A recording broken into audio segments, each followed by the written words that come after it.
성경에 보면 많은 믿음의 사람들이 나옵니다. 누가 있죠? 생각나지 않습니까? 모세, 요셉, 노아, 또 야곱, 다윗, 바울 참 많이 있습니다. 저는 그 중에서도 요나단을 참 좋아하는데요. 인간적인 욕심에 따라 다윗을 죽일 수 있었습니다. 아버지 사울과 뜻을 같이 할 수도 있었습니다. 하지만 하나님의 뜻에 따라 하나님의 나라를 위해서 자기의 왕위를 기꺼이 포기하죠. 자신의 왕위가 날아가더라도 다윗을 도와주고 세워주는 자였습니다. 참 멋진 사람입니다. 반대로 사울은요, 다윗을 쫓고 추적하는데 그리고 죽이는데 많은 세월을 허비합니다. 올인이라는 책에 이런 내용이 나옵니다. 많은 사역자들이 비전이라는 이름으로 사람들을 이용한다.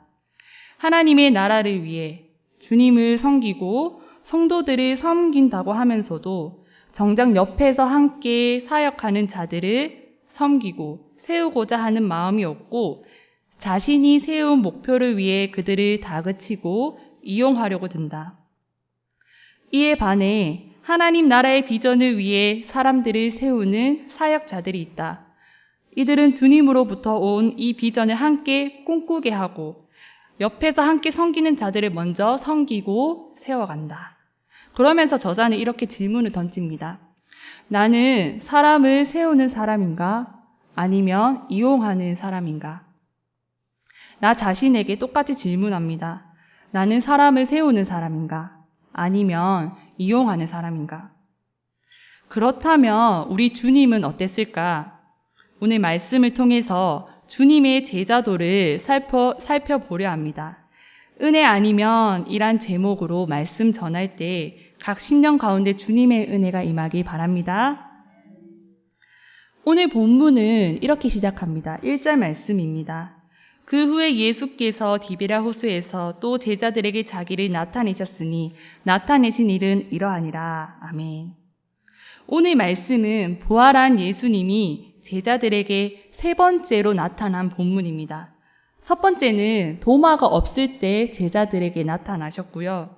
두 번째는 도마와 함께 있던 제자들에게 나타났으며 오늘 본문이 세 번째입니다. 그런데 예수님이 왜 디베랴 호수, 갈릴리 호숫가에 갔을까요? 그 발단이 3절에 나옵니다. 시몬 베드로가 나는 물고기 잡으러 가노라 하니 그들이 우리도 함께 가겠다 하고. 아멘. 부활하신 주님을 만난 기쁨과 안도감도 잠시. 베드로는 지난날에 자신의 과오를 회상했을 겁니다. 베드로가 주님의 어떤 제자였습니까? 예수님의 수제자였습니다. 믿음도 있었고요. 주님을 위해서라면 열심과 열정이 넘치는 자였습니다. 대단한 자였습니다. 그러한 모습이 그의 대답에서 잘 나타납니다. 마태복음 26장 33절에서 35절을 제가 읽겠습니다. 베드로가 대답하여 이르되 모두 주를 버릴지라도 나는 결코 버리지 않겠나이다. 35절입니다.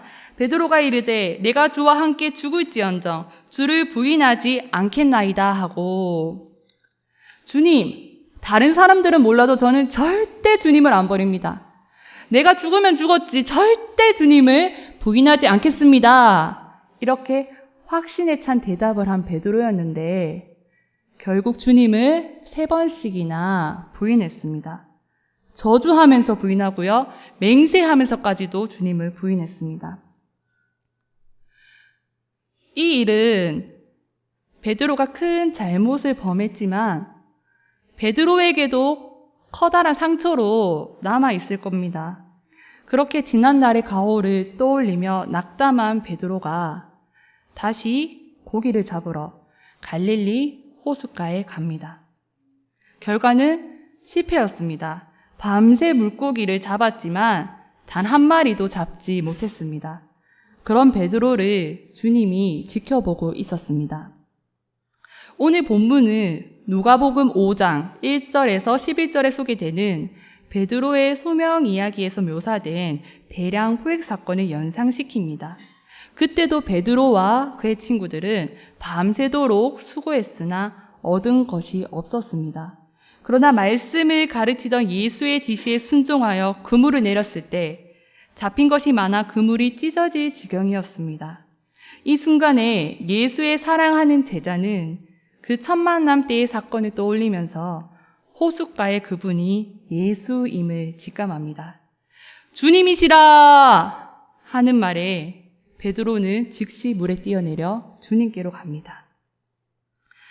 육지에 올라와 보니 숯불이 있고 그 위에 생선과 떡이 놓여 있습니다. 12절 말씀입니다. 예수께서 이르시되 와서 조반을 먹으라 하시니 아멘. 저는 이 부분이 너무 좋습니다. 상식적으로는 베드로가 호되게 혼나야 합니다. 잘잘못을 따져가며 주님께 꾸중을 들어야 합니다. 그런데 주님은 한 말씀도 하지 않고 밤새도록 고생한 제자들과 함께 그냥 아침을 먹습니다.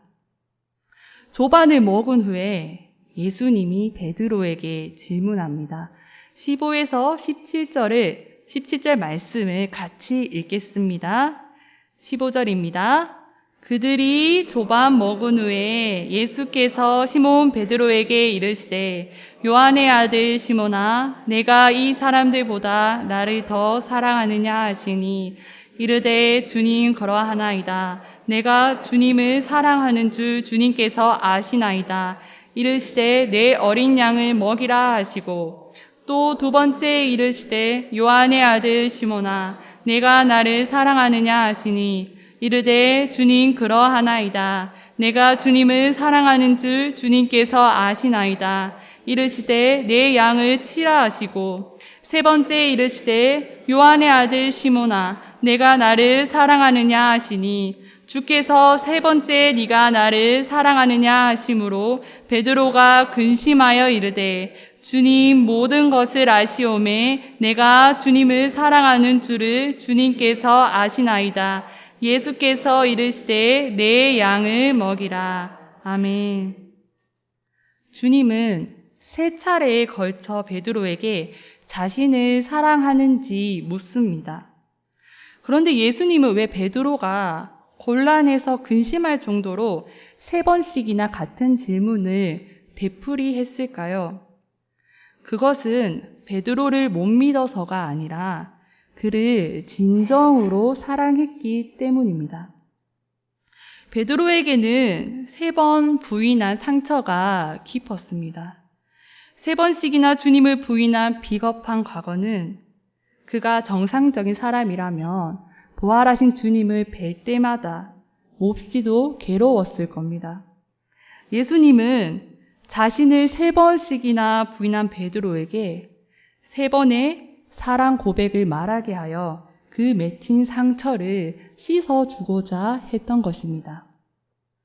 네가 엉겁결에 나를 부인했지만 너의 심중에 나에 대한 사랑이 진심이고 그 마음은 지금도 변함이 없다는 것을 내가 안다.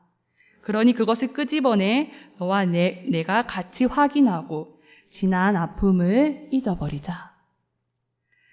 그리고 그 고백이 되풀이될 때마다 예수께서는 주님의 양을 먹이라는 애초의 사명을 3번에 걸쳐 이야기하고 있습니다. 몇 해 전에 인기리에 방영했던 무릎팍 도사라는 토크쇼를 기억합니까?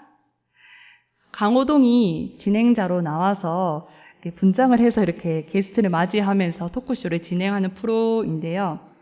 그 토크쇼에 가수 백지영 씨가 나온 적이 있습니다. 그때 진행자가 백지영 씨에게 이렇게 물어봅니다.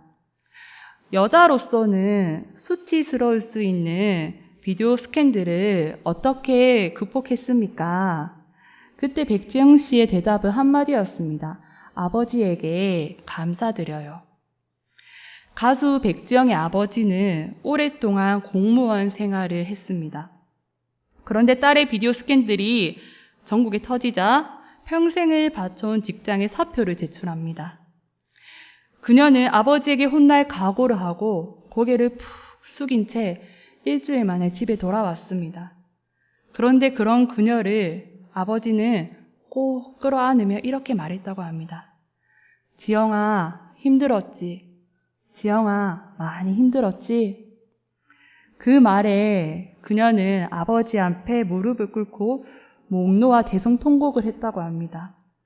그리고 결심했습니다. 아버지를 이제는 실망시켜 드리지 말자. 다시 일어나자.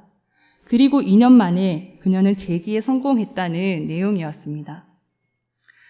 주님은 과거의 실패와 상처에 머물러 있는 베드로를 주님의 은혜로 일으켜 세웁니다. 아멘이시죠? 아멘. 우리도 주님을 따라가다가 낙심할 때가 있습니다. 나의 약함과 미련함과 제약으로 인해 넘어질 때가 있습니다. 실패의 자리에 머물러 있는 우리에게 주님께서 말씀합니다.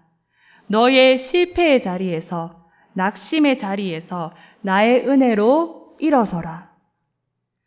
주님은 주님의 은혜로 우리의 상처를 회복시켜 줍니다. 그리고 주님은 우리에게 나를 따르라고 말합니다. 베드로는 주님에 대한 사랑의 마음이 있었고 주님을 위한 일이라며 열정과 열심을 다하는 자였습니다. 하지만 그것만으론 주님을 온전히 따라갈 수 없었습니다. 여러분에게 묻겠습니다. 여러분의 신앙의 근간은 무엇입니까? 주님의 은혜입니까? 아니면 나의 열심과 열정입니까? 주님의 은혜입니까? 아멘. 우리 모두가 그렇게 고백하길 원합니다. 주님은 우리가 주님의 은혜를 아는 자가 되길 원하십니다. 주님은 우리가 주님의 은혜를 입은 자가 되기를 원하십니다.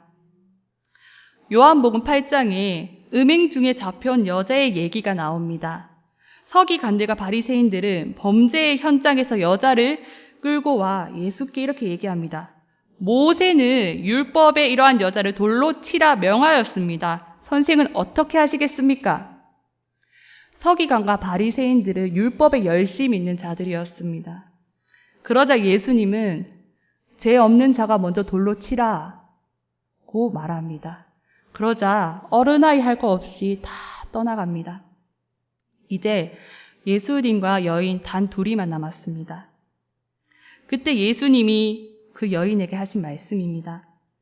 예수께서 일어나사 여자 외에 아무도 없는 것을 보시고 이르시되 여자여 너를 고발하던 그들이 어디 있느냐 너를 정죄한 자가 없느냐 대답하되 주여 없나이다. 예수께서 이르시되 나도 너를 정죄하지 아니하노니 가서 다시는 죄를 범하지 말라 하시니라. 아멘. 그 이후 확신하건대 여인의 삶은 180도 달라졌을 겁니다. 주님의 은혜를 입은 그 여인은 변화된 삶을 살았을 거라고 확신합니다. 그렇습니다. 주님은 연약한 우리를 주님의 은혜로 일으켜 세웁니다. 주님은 그런 분이십니다. 실패와 절망에 빠진 우리를 그 은혜로 건지시는 분입니다. 주님의 은혜를 아는 자라야 그분을 온전히 따라가는 제자의 삶을 살 수 있습니다. 그런데 우리는 주님을 믿으면서도 왜 이렇게 우리의 삶이 고달프고 힘이 들까요? 많은 경우 우리가 주님을 앞서가기 때문입니다. 주님께 내 삶의 주도권을 맡겨드려야 되는데 주님께 내 삶의 주도권을 드리지 않고 내 힘으로 아등바등 살려니 얼마나 힘들겠습니까? 주님께 삶의 주도권을 드린다는 것은 주님의 은혜가 나를 주장하는 것입니다. 주님의 은혜가 나를 이끌어가는 것입니다. 주님을 위한다는 열심이 열매를 내는 것이 아니라 그 주님의 은혜에 감격해서 그분과의 교제 가운데 저절로 열매가 맺히는 것입니다. 우리가 이런 평가를 받으면 참 좋겠습니다. 장로님 없으면 안 됩니다. 장로님 없으면 교회가 안 돌아갑니다. 이 권사님은 대단한 분이에요. 이 권사님은 몇십 년 동안 교회에 충성 봉사하신 분입니다. 이 집사님은요, 아주 성실합니다. 주일성수 꼬박꼬박 하고요, 11조도 꼬박꼬박 냅니다. 이런 평가도 너무 훌륭하지만 한 발짝 더 나갔으면 좋겠습니다. 이분은 진짜 예수님 만난 사람이야. 이분은 진짜 예수님의 은혜를 아는 자야. 이분하고 얘기하면 그냥 예수님의 사랑이 절로 느껴져. 이분의 삶 가운데 그 예수의 은혜가 넉넉히 있어. 저는 이런 평가를 더 받고 싶습니다. 오늘 은혜 아니면이란 제목으로 말씀을 전했습니다. 우리 가운데 여전히 산적해 있는 문제로 힘들어하는 분들이 분명히 있을 겁니다. 열심히 신앙생활 하다가 시리에 빠진 분들도 있을 겁니다. 아직도 치유되지 않은 실패와 상처 가운데 아파하며 눈물 흘리는 자들도 있을 겁니다. 주님께서 이 모든 것을 아십니다. 이 모든 문제들을 주님 앞에 들고 나가길 바랍니다. 주님의 은혜로, 주님의 눈으로 그 문제를 다시 바라보길 원합니다. 그 실패와 상처를 다시 바라보길 원합니다. 주님의 은혜로 회복될 것입니다. 주님의 은혜를 입은 자로 우리 모두가 세워질 것입니다. 마지막으로 로마서 8장 35절에서 39절 말씀을 읽고 마치겠습니다. 성경이 있는 분들은 같이 찾아서 함께 읽도록 하겠습니다. 로마서 8장 35절에서 39절 말씀입니다.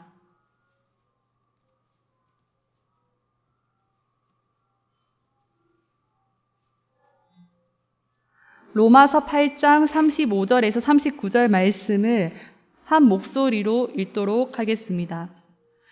누가 우리를 그리스도의 사랑에서 끊으리요? 환난이나 공고나 박해나 기근이나 적신이나 위험이나 칼이라. 기록된 바 우리가 종일 주를 위하여 죽임을 당하게 되며 도사에 당할 양같이 여김을 받았나이다 함과 같으니라. 그러나 이 모든 일에 우리를 사랑하시는 이로 말미암아 우리가 넉넉히 이기느니라. 내가 확신하노니 사망이나 생명이나 천사들이나 권세자들이나 현재일이나 장래일이나 능력이나 높음이나 깊음이나 다른 어떤 피조물이라도 우리를 우리 주 그리스도 예수 안에 있는 하나님의 사랑에서 끊을 수 없으리라. 아멘. 그 주님의 은혜를 함께 찬양하겠습니다.